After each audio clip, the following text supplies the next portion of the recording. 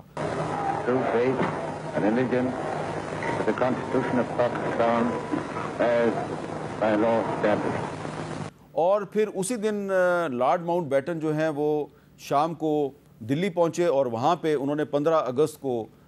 وہاں پہ transfer of power کیا تھا۔ تو ٹیکنیکلی پاکستان میں ٹرانسفر آف پاور 14 اگست کو ہوا تھا، اور جب 15 اگست کو رات 12 بجے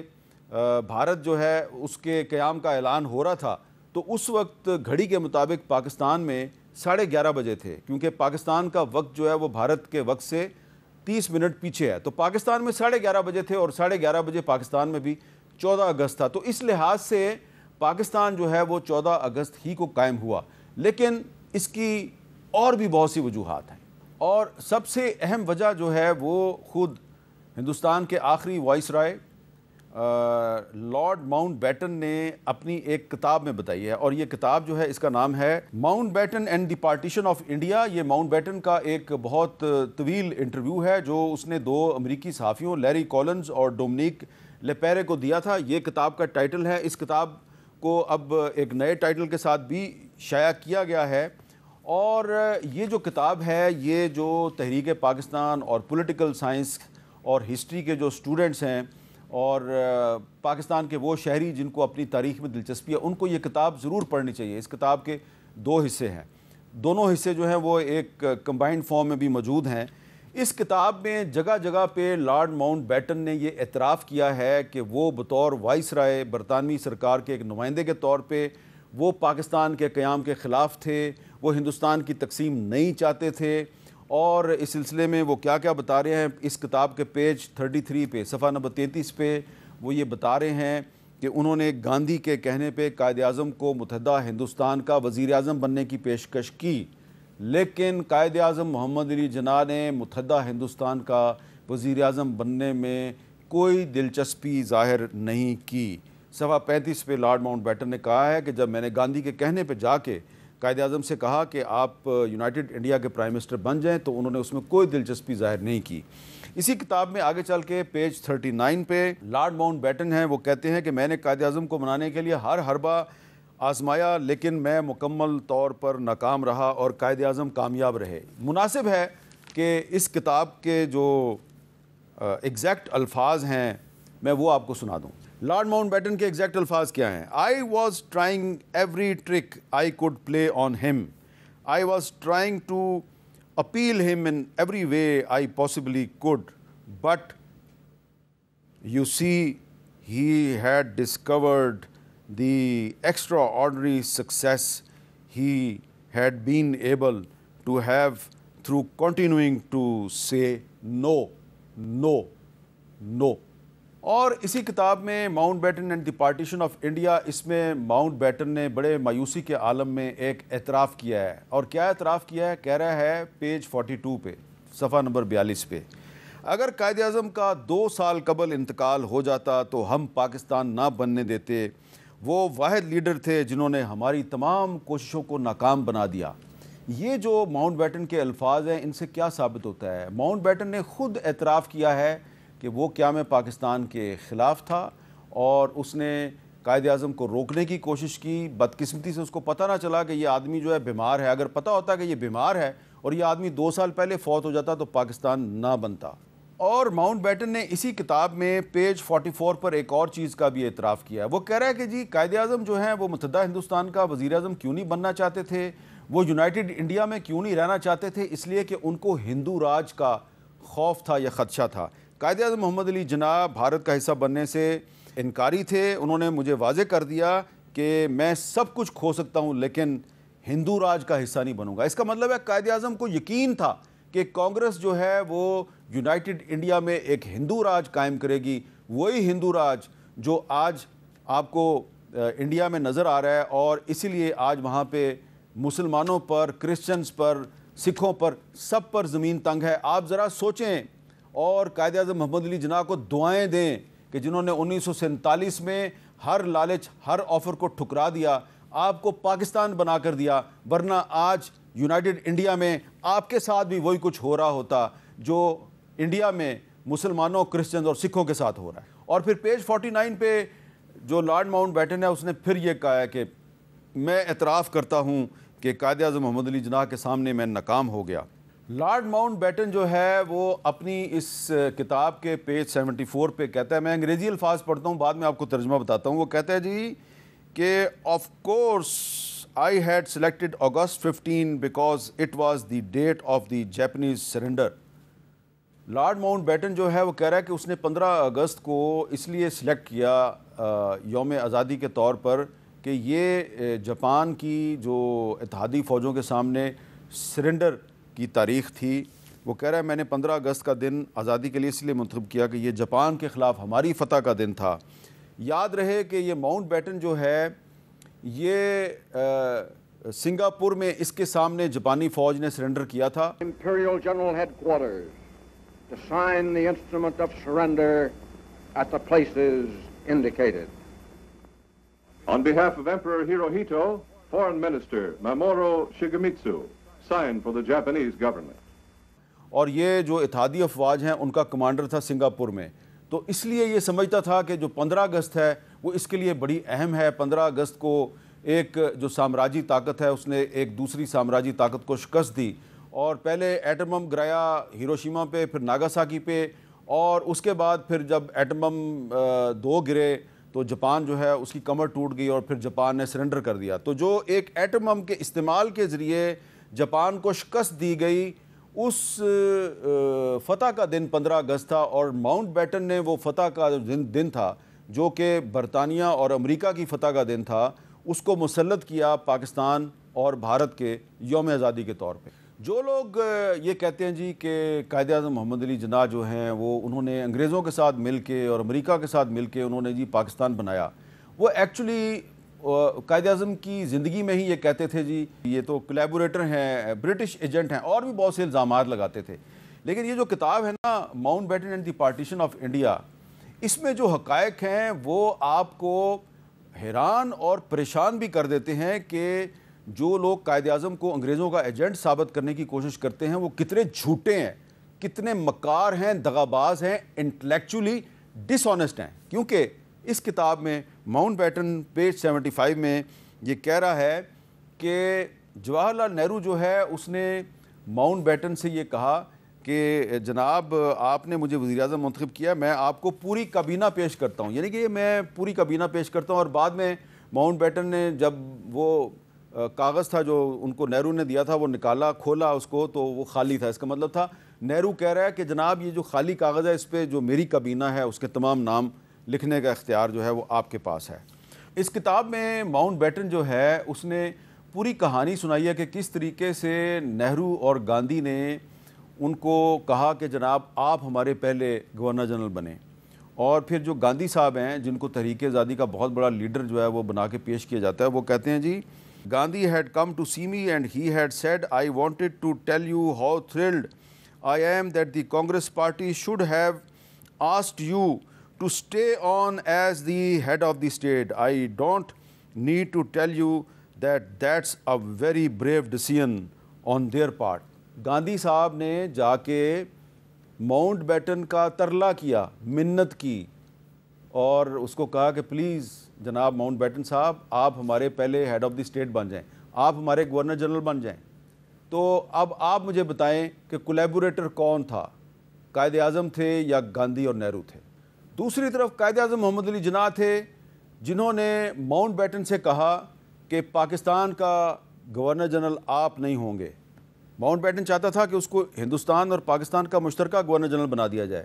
قائد اعظم نے کہا کہ نہیں، ہم آپ کو اپنا گورنر جنرل نہیں بنائیں گے، بلکہ قائد اعظم نے اس کو کہا کہ پاکستان کا پہلا گورنر جنرل جو ہے وہ میں خود بن جاؤں گا۔ اور پھر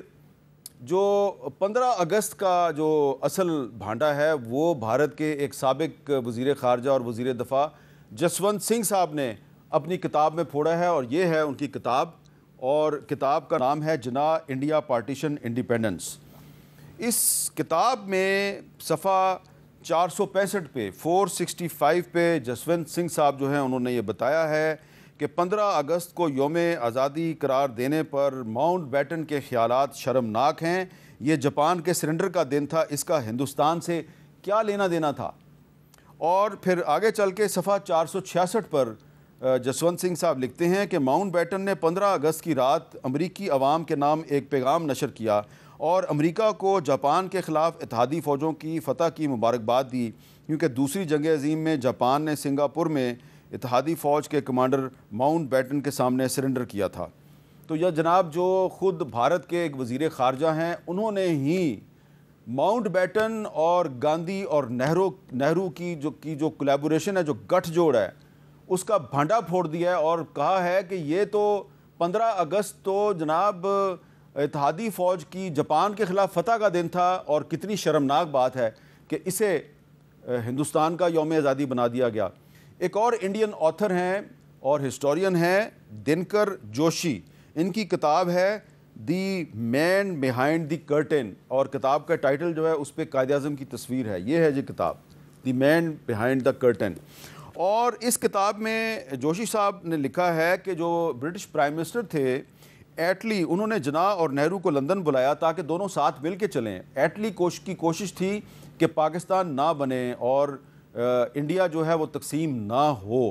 لیکن قائد اعظم محمد علی جناح نے کوئی نہرو کے ساتھ سودے بازی کرنے سے انکار کر دیا۔ اور اس کتاب کے صفحہ 315 پہ دنکر جوشی صاحب ہیں، انہوں نے لکھا ہے قائد اعظم محمد علی جناح جو ہیں وہ پھر لندن سے جب واپس آ رہے تھے تو قاہرہ میں انہوں نے، جو مصر کا ایک شہر ہے، قاہرہ میں انہوں نے ایک کانفرنس سے خطاب کیا، اور اس خطاب میں جب وہ تقریر کر رہے تھے تو وہاں پہ مفتی اعظم فلسطین مفتی امین الحسانی اور اخوان المسلمون کے ایک رہنما تھے حسن البنا، ان سمیت بہت سے عالم اسلام کے لیڈر وہاں موجود تھے۔ کیا کہتے ہیں قائد اعظم وہاں پہ؟ میں اس کا ترجمہ آپ کو سناتا ہوں۔ قائد اعظم نے واپسی پہ قاہرہ میں ایک کانفرنس سے خطاب کیا اور کہا کہ اگر ہم پاکستان حاصل کرنے میں ناکام ہو گئے تو انڈیا کی سرحدیں مصر تک پہنچ سکتی ہیں، اور افغانستان، ایران اور مصر پر بھی ہندو راج قائم ہو سکتا ہے۔ پاکستان بنانے کے لیے ہمیں آپ کی حمایت چاہیے۔ دیکھیں قائد اعظم جو ہیں وہ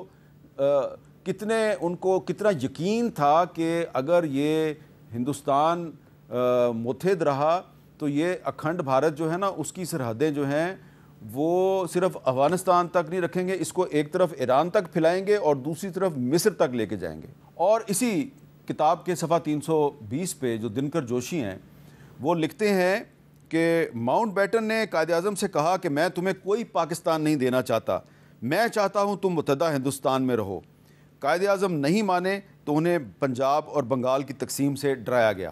تو یہ جو اب پنجاب اور بنگال کی تقسیم ہے، اس کے حوالے سے ایک بڑی ہی اہم کتاب ہے، اس کتاب کا نام ہے دا سول اسپوکس پرسن۔ یہ ڈاکٹر عائشہ جلال صاحب ہیں جو امریکہ کی ٹفٹس یونیورسٹی میں ہسٹری کی پروفیسر ہیں, انہوں نے اور بھی بہت سی کتابیں لکھی ہیں, لیکن یہ کتاب جو ہے نا یہ ان کا ایک شاہکار ہے, ان کا ایک ماسٹر پیس ہے. اور اس کتاب میں انہوں نے قائد اعظم محمد علی جناح پہ کچھ تنقید بھی کی ہے, لیکن انہوں نے یہ کہا ہے کہ یہ تھا وہ آدمی قائد اعظم محمد علی جناح جو کہ برصغیر پاک و ہند کے مسلمانوں کا ایک سول سپوکس پرسن تھا, ان کا اکیلا وکیل تھا اور اکیلے ہی لڑائی لڑتا رہا. اس کتاب کے صفحہ 265 پر عائشہ جلال صاحبہ جو ہیں انہوں نے کہا ہے کہ 26 اپریل 1947 کو قائد اعظم محمد علی جناح نے ماؤنٹ بیٹن سے کہا کہ بنگال کو تقسیم نہ کرو, کلکتہ کے بغیر بنگال کا کوئی تصور نہیں. قائد اعظم نے کہا آپ متحدہ بنگال کو ایک آزاد ملک بنا دیں, اسے بے شک پاکستان میں شامل نہ کریں, لیکن پلیز آپ بنگال کو تقسیم نہ کریں. اندازہ لگائیں کہ قائد اعظم جو ہیں وہ چاہتے تھے کہ بنگال تقسیم نہ ہو, جس طرح کہ سہروردی صاحب بھی چاہتے تھے, سرت بوس صاحب بھی چاہتے تھے, لیکن گاندھی اور نہرو نہیں مان رہے تھے. اس کتاب کے صفحہ 280 پہ عائشہ جلال صاحبہ نے لکھا ہے کہ سہروردی اور سرت بوس نے اتفاق کر لیا تھا کہ بنگال کو تقسیم نہیں ہونا چاہیے, لیکن گاندھی اور نہرو نہیں مانے. انہوں نے ماؤنٹ بیٹن کے ساتھ مل کے پنجاب اور بنگال کو تقسیم کرایا, جس کے نتیجے میں لاکھوں افراد قتل ہوئے اور بہت بڑی تاریخ کی بہت بڑی مائیگریشن ہوئی, اور جس کے نتیجے میں اتنی قتل و غارت ہوئی, لاکھوں افراد جو ہیں وہ مارے گئے. تو یہ وہ ایک دردناک کہانی ہے جو کہ آج بھی ہمیں یاد رکھنے کی ضرورت ہے. اور اب میں آپ کو کچھ مزید تاریخی حقائق بتاؤں گا ایک وقفے کے بعد.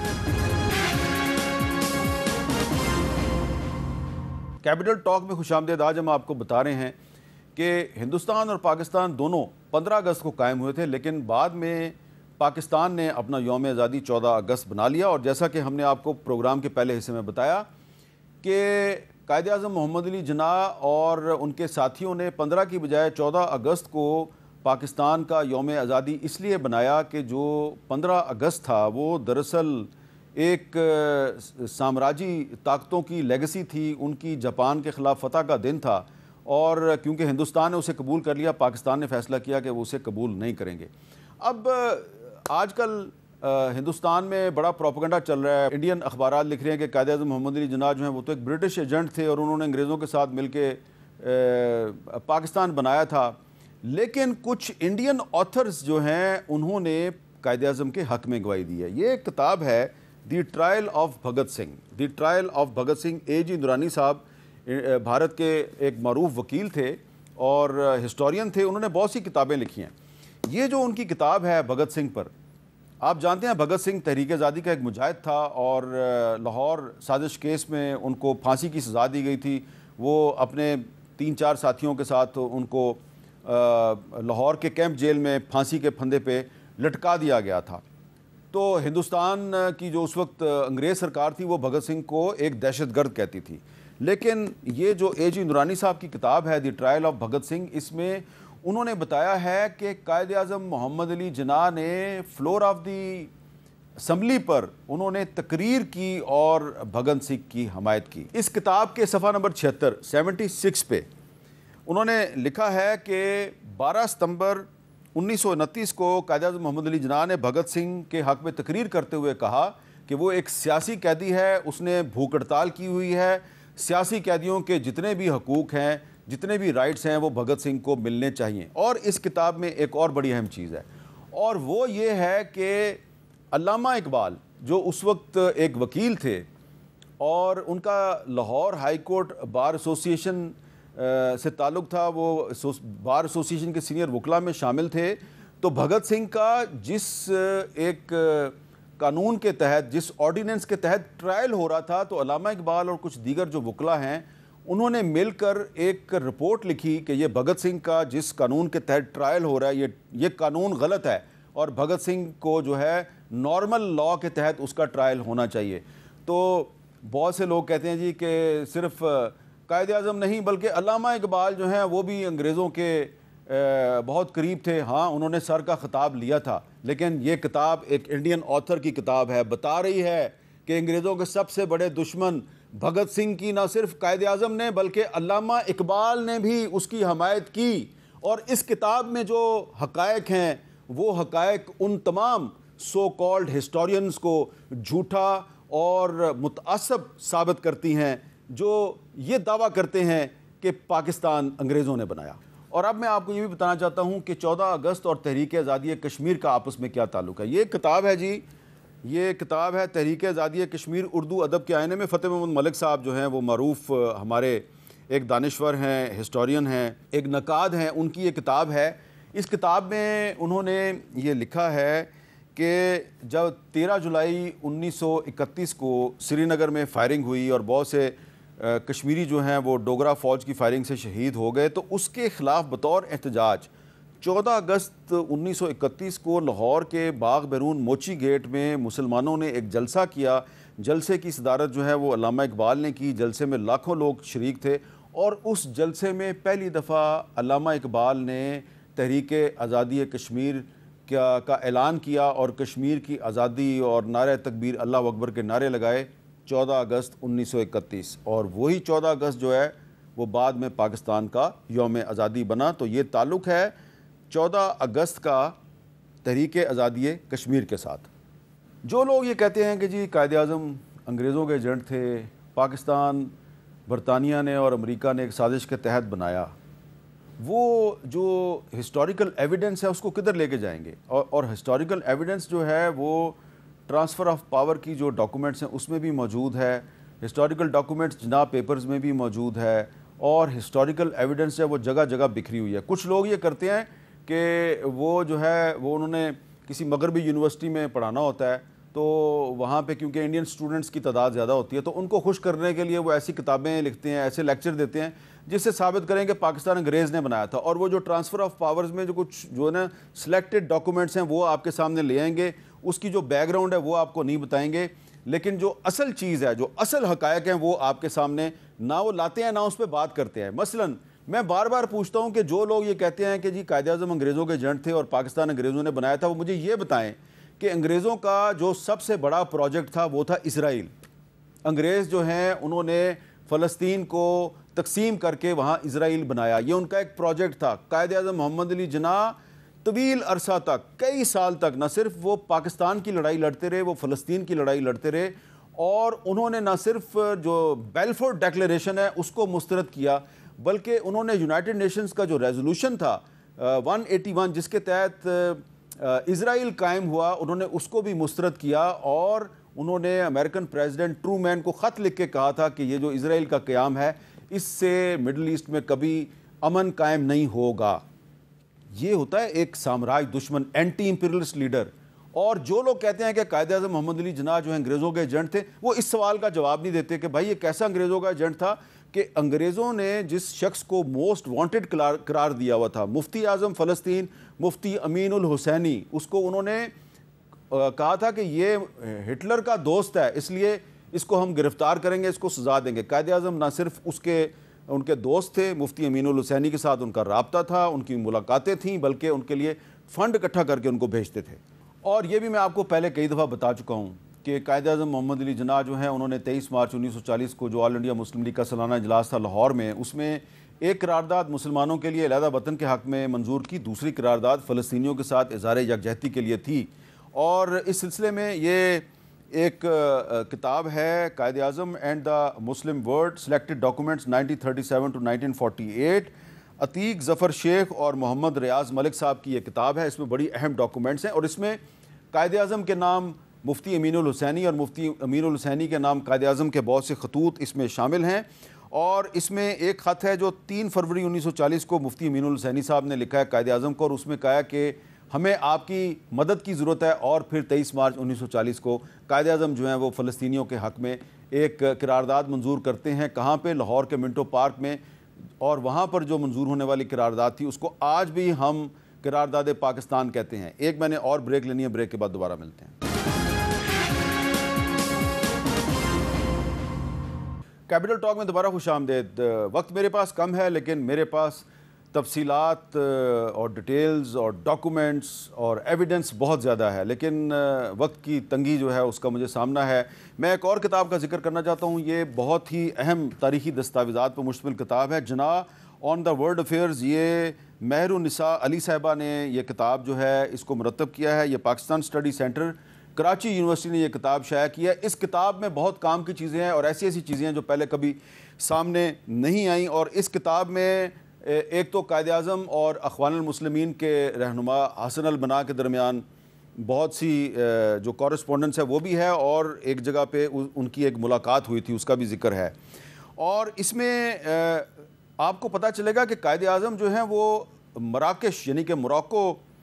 کی جو تحریک آزادی کے رہنما تھے محمد بن عبد الکریم الخطابی، ان کے ساتھ بھی رابطے میں تھے، اور وہ انڈونیشیا کی تحریک آزادی کے جو رہنما تھے ڈاکٹر سویکارنو، ان کے ساتھ بھی رابطے میں تھے، اور ویتنام میں جو مزاحمت ہو رہی تھی سامراج کے خلاف اس کی بھی وہ حمایت کر رہے تھے، ویتنامی لیڈرشپ کو بھی خط لکھ رہے تھے، جنوبی افریقہ میں جو نسل پرستی کے خلاف تحریک چل رہی تھی انگریزی سامراج کے خلاف، وہ ان کے ساتھ بھی رابطے میں تھے، اور یہ ساری ہسٹوریکل ڈاکومنٹس اس ایک کتاب میں موجود ہے۔ اور یہ ساری جو ایویڈنس ہے یہ ان تمام ہسٹورینز کو پتہ ہے جو کہ قائد اعظم کو برٹش ایجنٹ کہتے ہیں، لیکن کیونکہ وہ انٹلیکچولی ڈس آنیسٹ ہیں، کیونکہ وہ فکری بددیانتی کا شکار ہیں، اس لیے یہ ساری باتیں وہ سامنے نہیں لاتے۔ وہ کیا کہتے ہیں جی، یہ بتاؤ جی کہ وہ قائد اعظم جو ہیں وہ اگر اتنے انقلابی رہنما تھے تو کبھی گرفتار کیوں نہیں ہوئے؟ اور ایک صاحب تو ایسے بھی ہیں وہ چیلنج کرتے ہیں، بتائیں جی آل انڈیا مسلم لیگ کا کون سا رہنما تھا جو 1 منٹ کے لیے بھی گرفتار ہوا تھا؟ وہ بھول جاتے ہیں بھائی، مولانا محمد علی جوہر آل انڈیا مسلم لیگ کے مرکزی صدر بنے تھے،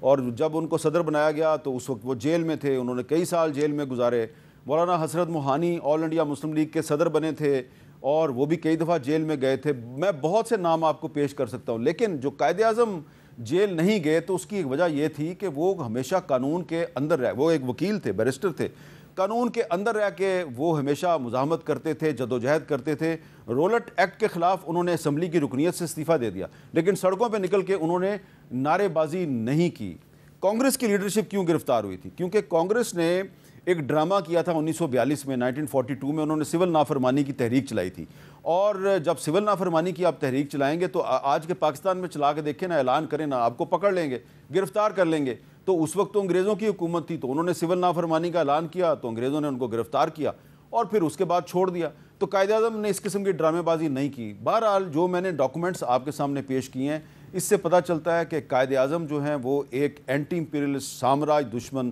ایک حریت پسند رہنما تھے، بھگت سنگھ سے لے کے اور حسن البنا تک، اور ڈاکٹر سویکارنو سے لے کے اور کشمیر کے جو حریت پسند ہیں سب کی وہ حمایت کرتے تھے۔ اور آج کا جو پاکستان ہے، آج کے پاکستان میں ہمیں اسی جوش اور جذبے کی ضرورت ہے جس کے تحت قائد اعظم نے پاکستان بنایا۔ اور میں ایک اور کتاب بھی آپ کو دکھانا چاہتا ہوں، یہ کتاب ہے جی جنرل محمد اکبر خان صاحب، یہ قائد اعظم کے بڑے قریب تھے، اور ان کی کتاب کا نام ہے میری آخری منزل۔ اس کتاب میں جنرل اکبر خان صاحب نے بتایا کہ ماؤنٹ بیٹن نے قائد اعظم